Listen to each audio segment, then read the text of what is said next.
carut-marutnya umat hari ini harus semakin membuka mata kita bahwa penyebab dari segala problem yang dihadapi oleh manusia, mulai dari masalah ekonomi, kemiskinan, pengangguran, eksploitasi sumber daya alam yang dikuasai oleh asing. Coba kita lihat negara kita ini kaya luar biasa. Tanah kita ini tanah surga, kan lagunya begitu ya. Orang bilang tanah kita tanah surga ya. Artinya negara kita ini sangat luar biasa. Kekayaannya tuh di lautan ada, di darat ada, di hutan ada, bahkan di dalam bumi kita juga itu luar biasa kayanya. Jangankan semua perusahaan yang ada, satu saja Freeport itu kalau dikuasai oleh negara, kata Menteri Ekonomi era Bu Megawati Soekarno Putri, Quick Win itu, dia sampaikan hitung-hitungannya kalau Freeport itu dikuasai oleh negara kita 100% itu bisa menggratiskan orang sekolah dari TK sampai perguruan tinggi seluruh rakyat Indonesia. Sementara kita ini punya apa? Banyak, bukan hanya Freeport. Di Sulawesi Tenggara kita punya tambang banyak sekali. Siapa yang kuasai? Masalah sosial, degadensi moral yang luar biasa di kalangan remaja, termasuk mahasiswa. Tingkat aborsi itu tiap tahun meningkat drastis dengan lonjakan angka yang sangat tinggi, dan ini terjadi di kalangan pelajar dan mahasiswa. Baru-baru kita baca berita bayi ditemukan di tong sampah, bayi dikubur di Kendari kan, akibat seks bebas.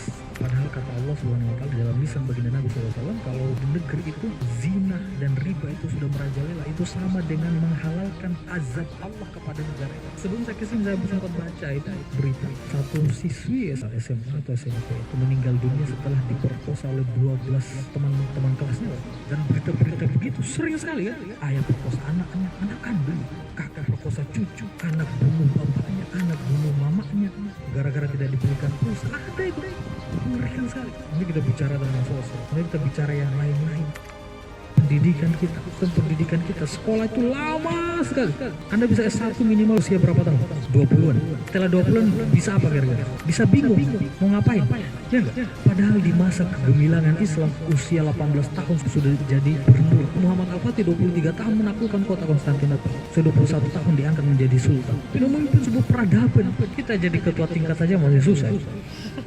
Usia 20-an tahun nggak tahu bikin apa-apa. Pada sekolah lama itu sekolah ngapain? Cerdas tidak, alim juga tidak, soleh apalagi. Terus Pak Menterinya sekarang lebih sibuk buat aturan baru harus pakai seragam adat pada hari tertentu.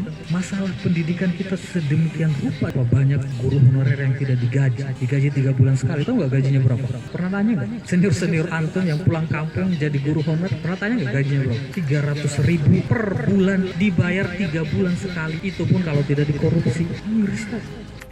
Ini yang terjadi. Masuk hukum kita, nenek-nenek curi coklat aja di penjara, Bu. Ada yang ditangkap kan dia harus menyusui anaknya di dalam penjara. Tapi di sisi lain ada yang alasan karena anaknya masih kecil. Saya pernah lihat juga berita kepala desa dilantik di dalam penjara, disumpah pakai Al-Quran di dalam penjara. Nah ini segudang masalah ini, itu penyebabnya satu sebenarnya. Jadi dia ini masalah-masalah cabang saja. Herannya kita sekarang itu justru menyelesaikan perkara cabang. Padahal masalahnya itu karena cabang ini punya akar. Harusnya yang diselesaikan akar. Sama misalnya kalau antum punya kosan, kalau musim hujan air masuk sehingga basah tempat tidurnya.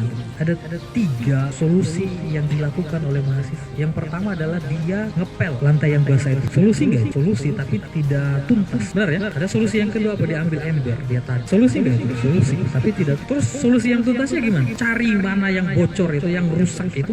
Setelah dapat yang rusak, ganti dengan genteng yang baru. Itu selesai kan? Kita itu begitu sekarang. Masalah banyak nih. Tapi yang diselesaikan masalah-masalah cabang, padahal ada akar masalahnya. Akar masalahnya apa? Penerapan ideologi kapitalis demokrasi hari ini. Kapitalisme demokrasi ini punya cabang turunan. Sistem ekonomi, neoliberalisme, sistem politik, demokrasi, sistem hukum, sosial, dan sebagainya. Muaranya satu. Akarnya adalah ideologi kapitalisme. Maka caranya gimana? Ganti ideologi ini. Dengan ideologi apa? Nggak mungkin kita menggali kembali kuburannya ideologi sosialisme komunisme yang sudah lama tumbang dan tidak kalah buruknya dengan kapitalisme.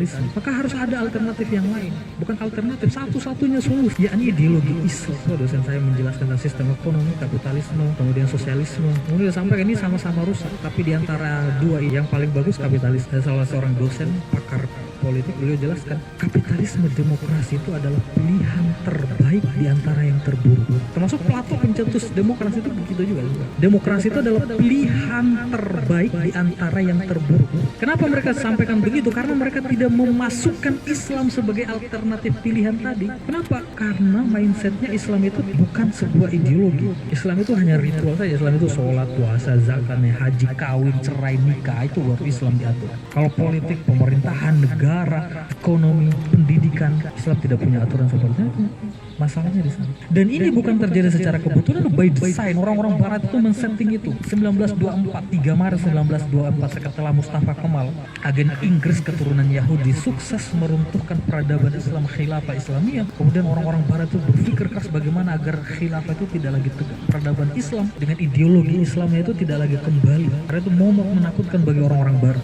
Dengan apa yang mereka lakukan? Memisahkan orang Islam dengan Islamnya. Menjadikan kaum muslimin boleh belajar tentang Islam tapi sekedar ritual saja. Boleh mereka mengamalkan Islam tapi sekedar ritual saja. Tapi kalau sudah bicara tentang politik Islam, maka mereka akan diberangus.